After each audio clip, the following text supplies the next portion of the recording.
Bismillahirrahmanirrahim. Assalamualaikum warahmatullahi wabarakatuh. Innal hamdalillah nahmadu wa nasta'inuhu wa nastaghfiruh wa na'udzu billahi min syururi anfusina wa min sayyiati a'malina. May yahdihillahu fala mudhillalah wa may yudlil fala hadiyalah. Asyhadu an la ilaha illallah wahdahu la syarikalah wa asyhadu anna Muhammadan 'abduhu wa rasuluh la nabiyya wa la rasula ba'dah. Oke, perkenalkan, nama saya Muhammad Wildan Ali Akbar.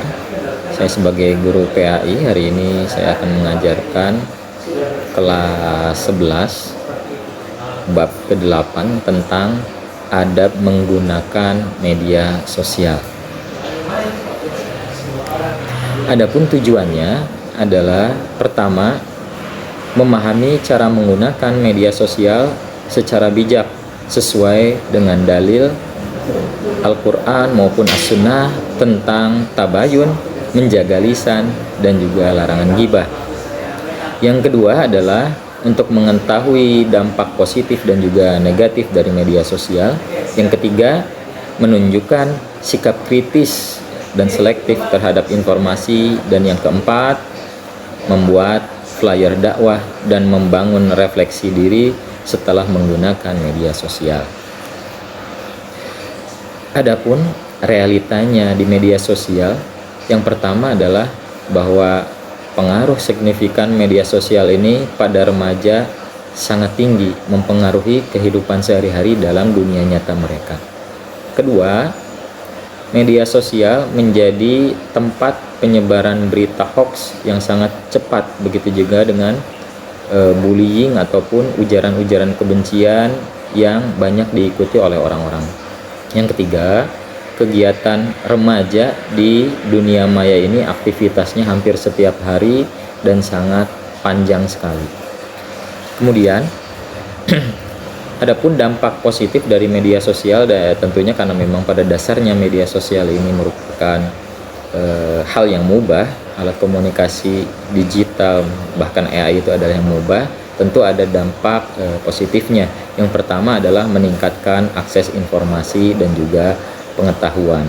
Yang kedua adalah membangun komunitas dan juga solidaritas. Ya, ketika berkomunikasi pun sangat mudah untuk kita bersilaturahim dengan keluarga sekalipun. Yang ketiga, meningkatkan kreativitas dan inovasi serta menjadi tentunya adalah sarana dakwah, dan memang sudah banyak akun-akun para ustadz, pondok pesantren untuk menyebarkan dakwah, baik melalui Instagram, YouTube, TikTok, dan lain sebagainya.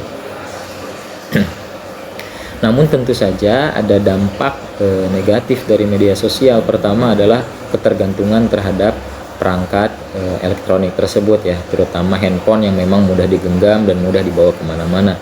Kedua, penyebaran gosip, informasi salah, dan juga ujaran kebencian.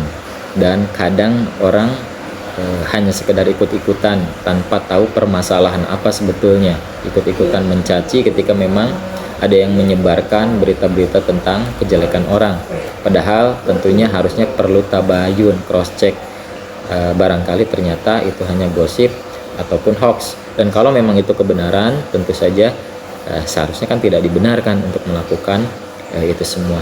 Dan ketiga, dampak negatifnya adalah kesehatan mental yang tentunya jadi terpengaruh, ketergantungan kepada handphone, bahkan resah apabila tidak memegang handphone. Selanjutnya ada dalil Al-Quran tentang media sosial ini. Artinya ada batasan-batasan yang harus dijaga. Yang pertama adalah tentunya adalah anjuran tabayun. Allah Subhanahu wa taala berfirman dalam Quran surat Al-Hujurat ayat ke-6, ya ayyuhalladzina amanu in ja'akum fasikum binaba'in fatabayyanu. Apabila seseorang memberikan informasi, apalagi dikenal sebagai orang yang fasik, maka harus tabayun, cross check kembali. Begitu juga dilarang, ya, baik dunia nyata termasuk media sosial juga dilarang untuk ghibah, membicarakan orang lain. Yang namanya ghibah itu adalah membicarakan kejelekan orang lain, ya, walaupun itu fakta. Kalau bukan fakta, itu namanya adalah gosip ataupun fitnah. Ini dalam Quran surat Al-Hujurat ayat ke-12. Ya ayyuhalladzina amanu istanibu katsiran minadh-dhanni inna ba'da-dhanni ismu wa la tajassasu wa la yaktab ba'dukum ba'du wala yaktab ba'dukum ba'da. Jangan gibah, jangan membicarakan sekelompok orang membicarakan sekelompok orang lainnya. Begitu juga di dalam Quran surat Al-Isra ayat 36, kita dilarang untuk mengikuti hal yang tidak kita ketahui secara pasti. Selanjutnya dalil di dalam hadis juga disebutkan bahwasanya Rasulullah SAW bersabda dalam hadis riwayat Muslim, cukuplah seseorang dianggap berdusta apabila ia menceritakan semua yang ia dengar. Artinya tidak ada filter sama sekali, mau benar mau salah, tidak ada tabayun, langsung disebarkan. Selanjutnya tentu prinsip dalam bermedia sosial harus ada 4 ini minimal. Pertama adalah sidik, ya, jujur, hanya menyebarkan hal-hal yang sifatnya fakta. Yang kedua amanah, yaitu tidak menyebarkan rahasia orang lain. Ketiga tabayun, cek fakta dulu sehingga tidak menyebarkan hoax. Yang keempat adalah akhlakul karimah, ya, sopan santun, menebar kebaikan dan tidak berkomentar dengan kata-kata yang kasar ataupun menyinggung perasaan orang. Ya, kemudian silakan nanti melakukan studi kasus, ya, bagaimana yang viral dulu gitu kan, ya, bagaimana ujaran kebencian dari akun Fufu Fafa, dan juga pernah viral juga hoax yang disebarkan oleh salah seorang anggota DPR mungkin, ya. Silakan kalian pelajari apa akibatnya dan apa hikmah dari peristiwa tersebut. Selanjutnya sebagai aktivitas silakan isi LKPD kalian, diskusi dan juga cari informasi, ya, terkait adab menggunakan media sosial. Kemudian silakan membuat flyer, ya, tentang adab bermedia sosial yang mungkin nanti bisa di-share di platform digital kalian, ya, akun media sosial kalian, termasuk status WhatsApp kalian. Selanjutnya tentu silakan lakukan refleksi. Yang pertama adalah pentingnya introspeksi dalam berinteraksi, ya. Tanya kepada diri tentang dampak tindakan kita ketika bermedia sosial. Kedua, menghindari perilaku negatif, ya. Identifikasi kebiasaan buruk yang perlu diubah yang memang selama ini kadang ditunjukkan ketika bermedia sosial. Ketiga, membangun kebiasaan positif, ya.